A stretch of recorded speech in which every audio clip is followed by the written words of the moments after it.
CableCARD is a special-use PC card device that allows consumers in the United States to view and record digital cable television channels on digital video recorders, personal computers and television sets without the use of other equipment such as a set-top box provided by a cable television company. The card may be provided by the local cable provider, usually for a nominal monthly fee. In technical contexts, CableCARD refers more broadly to a set of technologies created by the United States cable television industry in response to requirements by federal government's Telecommunications Act of 1996 that cable companies allow non-cable company-provided devices to access their networks. Use of the term CableCARD can be confusing, because some technologies refer not to the physical card, but to a device that uses the card. Some CableCARD technologies can be used with devices that have no physical cable cards. Orvid is a proposed successor system announced in 2010 by the FCC. Unlike CableCARD, Orvid is intended to enable two-way services such as interactive program guides, pay-per-view, and video on demand. Background: the portion of the 1996 Telecom Law which resulted in the creation of CableCARDs is known as Section 629, instructing the Federal Communications Commission to assure the commercial availability to consumers of multi-channel video programming and other services offered over multi-channel video programming systems, of converter boxes, interactive communications equipment, and other equipment used by consumers to access multi-channel video programming and other services offered over multi-channel video programming systems, from manufacturers, retailers, and other vendors not affiliated with any multi-channel video programming distributor.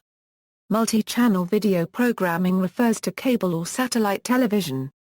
A driving motivation of this passage was to foster the kind of consumer choices that resulted after the federal government landmark Carter phone ruling requiring telephone companies to allow consumers to purchase third-party telephones for attachment to the phone company network. The thought was that consumers would benefit from wider choices due to competition between consumer electronics manufacturers unaffiliated with cable companies. The FCC was charged with working with industry to carry out the directives of the 1996 law. On June 11, 1998, after securing proposals and recommendations from interested parties, the FCC ordered that cable companies would provide a separable security access device by July 1, 2000 which could be used by third-party devices to access digital cable networks. One important issue was the concern that cable companies might not be motivated to provide efficient security access mechanisms for competitor companies to use. To address this, the FCC directed that the cable companies would by January 1, 2005 also have to use a separable access device that was also available to third parties. The cable company would be banned from providing devices that relied on a security access mechanism integrated with the device after the 2005 deadline. This rule is usually referred to as the integration ban, and has been unsuccessfully challenged in the courts and in FCC petitions by the cable companies. The deadline was shifted forward twice and went into effect July 1, 2007. The separable security device was referred to in FCC regulations as a point-of-deployment module. After many requests for delay from the cable industry, the first CableCARD devices became available from third-party manufacturers in August 2004. CableCARDs may be used to access both standard-definition and high-definition channels as long as they are not part of a switched video system. CableCARDs are not necessary for viewing unscrambled digital cable channels if the user has a QAM tuner or a feature in some televisions and DVRs.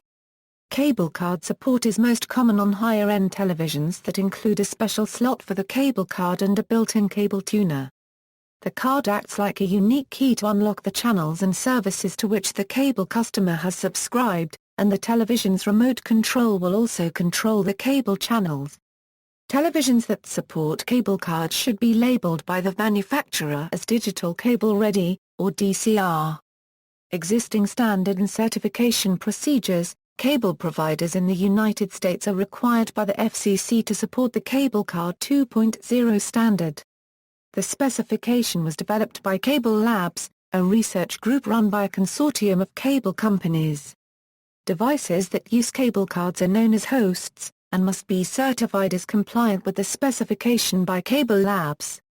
The certification process can be lengthy and is performed in batches on a regular cycle every 3 months. The first test tool to verify compliance of open cable hosts with the CableCARD one-way single-stream specifications, HPNX, was released by SCM and Digital Keystone in 2003. Subsequently, the HPNX Pro version, supporting two-way and M-card specifications, was released by Digital Keystone in 2006. The MUDCP device acceptance test plan published by Cable Labs defines how to use the HPNX Pro test tool to validate the open cable host devices. The first test tool to verify compliance of the CableCARD devices with the open cable specifications, Host Emulator tool, and produced by Margie Systems, was first utilized by Cable Labs to validate the Scientific Atlanta and Motorola POD devices in 2003. Cable companies in the United States are required to provide cable cards conforming to this specification, and must correct incompatibilities between their networks and certified CableCARD devices. The current CableCARD standard was born out of an adversarial process between two main groups, cable companies represented by the National Cable and Telecommunications Association and consumer electronics companies represented by the Consumer Electronics Association. The portion of the CableCARD specs that could be agreed on describe how one-way services work, and so only the portion known as UDCP was required by the FCC. As it was the only thing required, most of the early devices were only one-way capable. However, all the actual cable cards produced were always two-way capable. Many enhancements to the CableCARD standard, including the optional multi-stream support, became known as CableCARD 2.0. Optical cable services are classified as cable services and must, by FCC rules, also support the CableCARD standard. No cable providers in Canada currently support CableCARD. Video providers in Europe must conform to the DVB standard, which is a more comprehensive open standard governed by independent standards bodies. Cable cards can also support non-television functions and can act as a cable modem controller, with the host providing modulation and demodulation functions and the card providing decoding and IP routing functionality. However, this feature is rarely used and depends on the cable provider. Physical cable cards. The physical cable card that is inserted into the host device is a PC card Type 2 that handles decryption of video and ensures that only people that have paid for a channel may view it. This is also known as a conditional access module function. There are two kinds of physical cable cards. A single-stream cable card can decode a single channel at a time. The S-card specification was initially specified in the host POD interface and POD copy protection system standard set of specifications. A multi-stream cable card can decode up to 6 channels simultaneously. Multi-stream cards were specified in a separate document in 2003. No actual M cards were released before CableCARD 2.0 was released, which combined and enhanced the CableCARD 1.0 and multi-stream standards. M cards are backward compatible with current CableCARD devices. To older CableCARD devices that do not support multiple streams, the card appears to be a single-stream card. CE companies have long wanted M cards for their CableCARD 1.0 host devices in order to compete with cable company devices that use multiple tuners. This is important for products such as Moxie and TiVo CableCARD DVRs, televisions with picture-in-picture and CableCARD-equipped personal computers, which need to be able to record one show while the user is watching another. To enable this without an M card, these products would be required to use multiple S cards.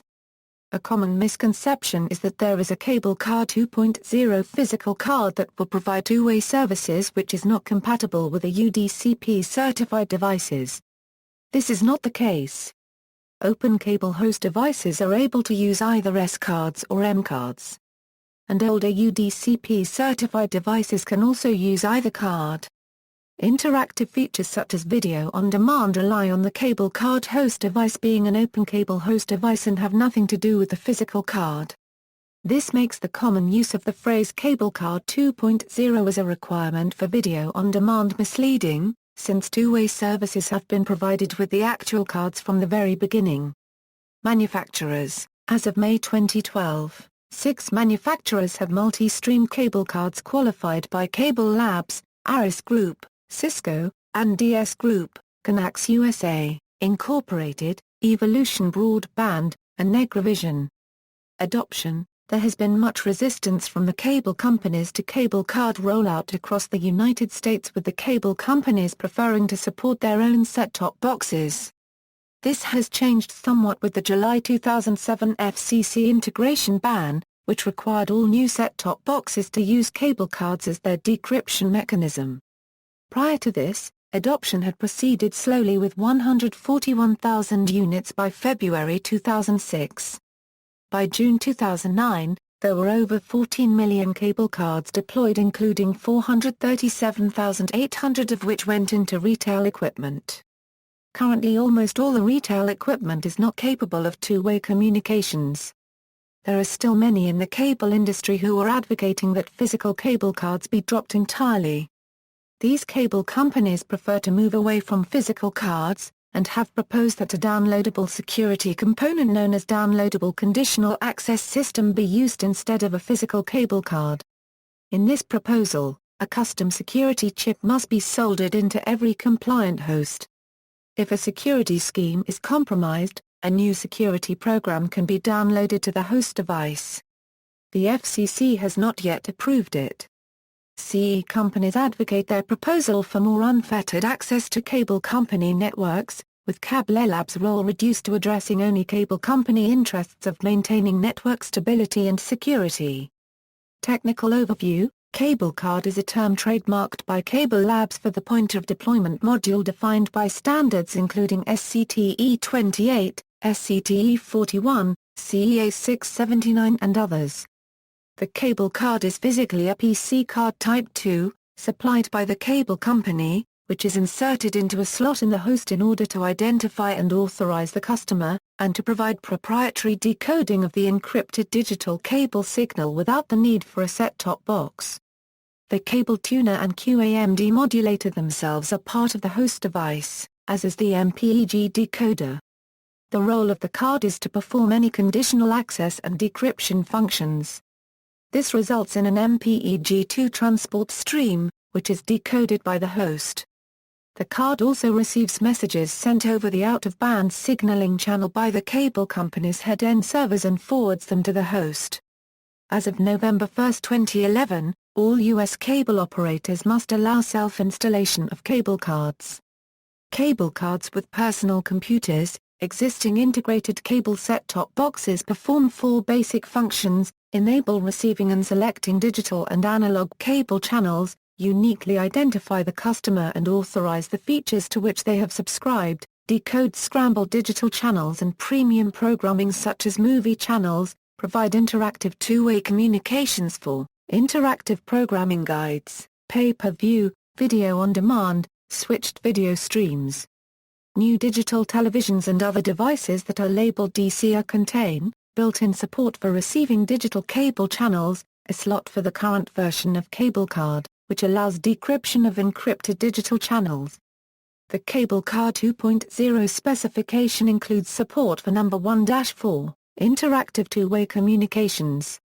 However, it is unknown exactly when CableCARD 2.0 hosts and compatible servers will become available. Future devices which support CableCARD 2.0 are expected to be labeled IDCR Interactive Digital Cable Ready. Among other requirements, CableCARD 2.0 hosts will be required to provide the Open Cable Application Platform, also known as True Two-Way, to run programs downloaded from the cable company. Because the conditional access system is in software, it can be sent with the video as a form of digital rights management.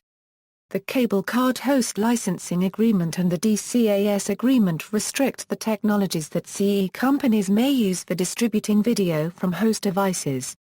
CE companies object to this, expanding the notion of CableCARD network security issues to also include content protection issues.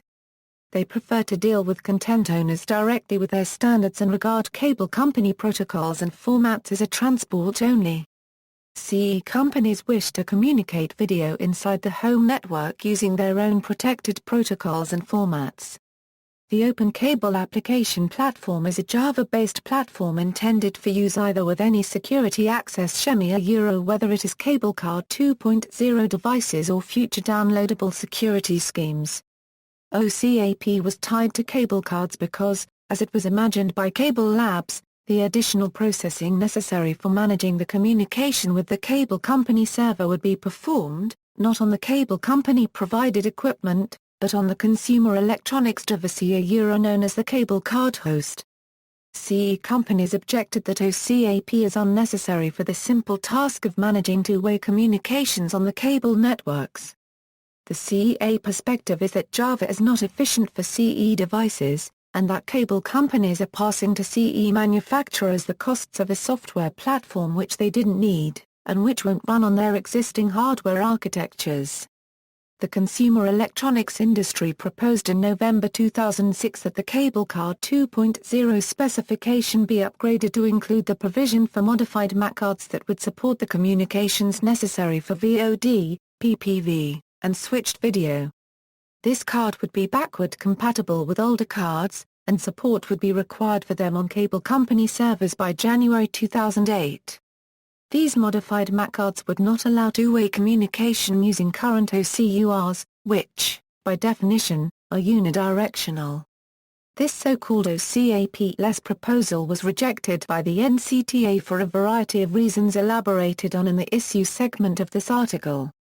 The technical advantage is that much less is assumed about the computing capability of the host, allowing the manufacturing cost to be significantly reduced. The disadvantage is that the MAC card will be slightly more expensive, but the host will not necessarily be able to support the envisioned e-commerce and banking applications. CE companies argue that such a card fulfills the 1996 law's requirement that cable companies allow two-way communication on their networks, and that OCAP fulfills technical goals far in excess of those necessary for such two-way communications. Orvid. In 2010, the Federal Communications Commission issued a notice of inquiry for a successor system, called Orvid. See also, Conditional Access Module, Quadrature Phase Shift Keying, References. External links, CableCARD 2.0 is ready Engadget. June 22, 2007. Retrieved July 6, 2007 CableCARD 2.0 What's the Hold-Up Engadget HD Engadget. June 18, 2007. Retrieved July 6, 2007 There is no CableCARD 2.0 Engadget. June 15, 2007. Retrieved July 6, 2007 FAQ, CableCARD? What's that? Connect. January 20, 2005. Retrieved June 8, 2006 Torb, Eric A CableCARD that hasn't been able to kill the set-top box. The New York Times. Retrieved July 3, 2006 CableCARD, a primer Ars Technica. February 6, 2006. Archived from the original on February 16, 2007. Retrieved June 8, 2006 FAQ, CableCARD? What's that? Connect. January 20, 2005. Retrieved June 8, 2006 CableCARD's a primer. Audiolix. October 12, 2004. Retrieved June 8, 2006 CableCARD Interface 2.0 Specification. Cable Television Laboratories, Incorporated January 26, 2006. Retrieved June 8, 2006 Proposal for Bidirectional Digital Cable Compatibility and Related Issues Access to Basic Interactive Services. FCC. November 7, 2006. Retrieved December 26, 2006 A document may be retrieved by visiting the FCC document search site, and entering Consumer Electronics Association in Field 4. In Field 7, enter 112,006 in the from and to dates. Appendix A is the third document. ANSISCTE 28-2004 Host POD Interface Standard. Society of Cable Telecommunications Engineers. Archived from the original on May 16, 2006. Retrieved June 8, 2006. Exploding CEA's myths about the integration ban. NCTA. January 2, 2006. Retrieved December 28, 2006.